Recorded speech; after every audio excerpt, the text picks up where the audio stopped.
भारत की intelligence agency raw के पूर्व अधिकारियों ने पूर्व उपराष्ट्रपति हामिद अंसारी पर सनसनीखेज आरोप लगाए हैं। देशद्रोह की श्रेणी में आने वाले ये आरोप इतने गंभीर हैं कि सोचकर आत्मा कांप जाती है। हमारा देश कैसे लोगों के हाथ में रहा है और ऐसे अतीत वाले व्यक्ति को देश का उपराष्ट्रपति बनाया किसने? हेलो एंड नमस्कार मित्रों। बचपन में मुझे कभी समझ नहीं आया था कि राष्ट्रपति, उपराष्ट्रपति और राज्यपाल इनके लिए उम्मीदवार कैसे चुनते हैं। मतलब जैसे प्रधानमंत्री बनने के लिए आपको एक बड़ा नेता होना चाहिए, आपकी पार्टी को बहुमत मिलना चाहिए, फिर संसदीय दल को आपका चयन करना चाहिए। लेकिन ये गैर राजनीतिक पद कैसे मनोनीत किए जाते हैं? हमेशा देखने में आया है कि किसी कॉलेज के वाइस चांसलर या प्रोफेसर को ये पद मिलते हैं। ऐसे ही अलीगढ़ मुस्लिम यूनिवर्सिटी के वाइस चांसलर हामिद अंसारी को 2007 में देश का उपराष्ट्रपति बनाया गया। इससे पहले वो माइनॉरिटी कमीशन के अध्यक्ष और अरब देशों में भारत के राजदूत भी रहे। आपको याद दिलाता हूं, 10 अगस्त 2017 को अंसारी का कार्यकाल पूरा होने पर प्रधानमंत्री ने अपने अभिभाषण में क्या कहा था? आपके कार्यकाल का बहुत सारा हिस्सा वेस्ट एशिया से जुड़ा रहा है। उसी माहौल में, उसी सोच में, उसी डिबेट में ऐसे लोगों के बीच में रहे। आपका माइनॉरिटी कमीशन हो या अलीगढ़ यूनिवर्सिटी हो, तो एक दायरा आपका वही रहा। हो सकता है कुछ छटपटाहट रही होगी भीतर आपके अंदर भी, लेकिन आज के बाद शायद वो संकट आपको नहीं रहेगा। प्रधानमंत्री ने उस समय जो इशारे में कहा था वो आज रॉ के अधिकारियों के माध्यम से खुलकर देश के सामने आ गया है।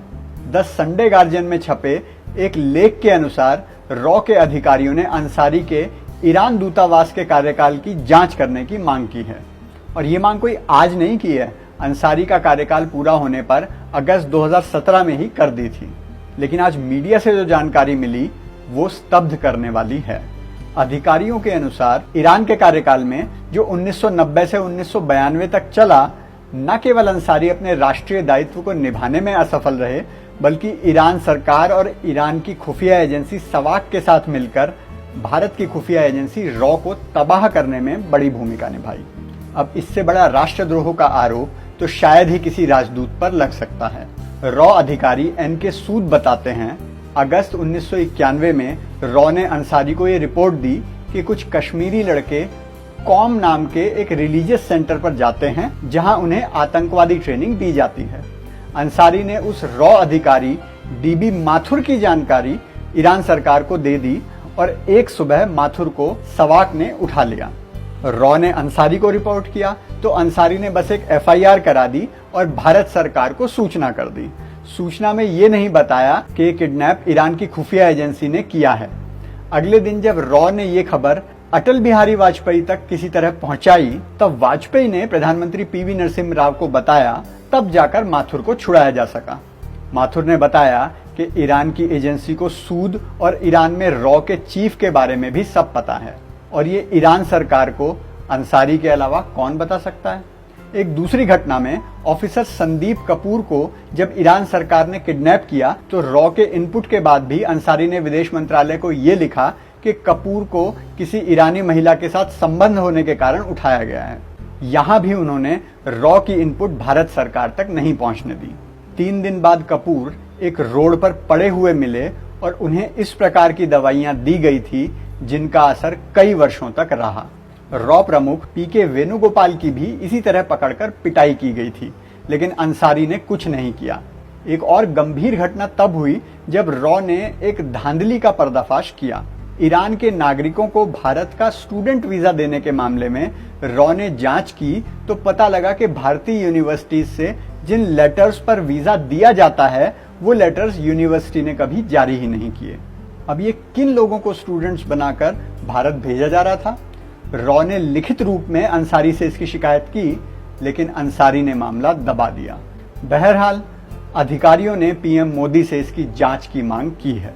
क्या दोषी को कभी सजा मिल पाएगी ये तो वक्त ही बताएगा, लेकिन ये कौन बताएगा कि प्रधानमंत्री नरसिम्हा राव यानी भारत सरकार को ये सब जानकारी होते हुए भी ऐसे व्यक्ति को उपराष्ट्रपति के पद के लिए कैसे मनोनीत कर दिया गया, वो भी एक नहीं 2-2 बार। अंसारी ईरान में किसके लिए काम कर रहे थे ये तो जांच से ही पता चलेगा, लेकिन 2007 में यूपीए सरकार के तहत उनको उपराष्ट्रपति किसके इशारे पर बनाया गया ये कौन बताएगा? भारत को इतना खतरा पाकिस्तान से नहीं है जितना देश में छुपे बल्कि अब तो खुले घूमते पाकिस्तानियों से है। बाबा से आज का प्रश्न पूछा है हमारे नियमित श्रोता परफेक्ट विजुअलाइजर ने। ये साउथ इंडियन द्रविड़ पॉलिटिक्स का क्या सीन है, इसके पीछे किसका हाथ है? देखिए, देश को तोड़ने के लिए जो नेक्सस बना हुआ है उन सबके तार आपस में जुड़े हुए हैं। पाकिस्तान हो या चाइना, फोर्ड फाउंडेशन हो या विदेशी एनजीओ, नक्सली हो या एलटीटीई, सबके ये देश को बांटने के तरीके ढूंढते हैं। कहीं भाषा तो कहीं अमीर गरीब, कहीं जाति तो कहीं धर्म।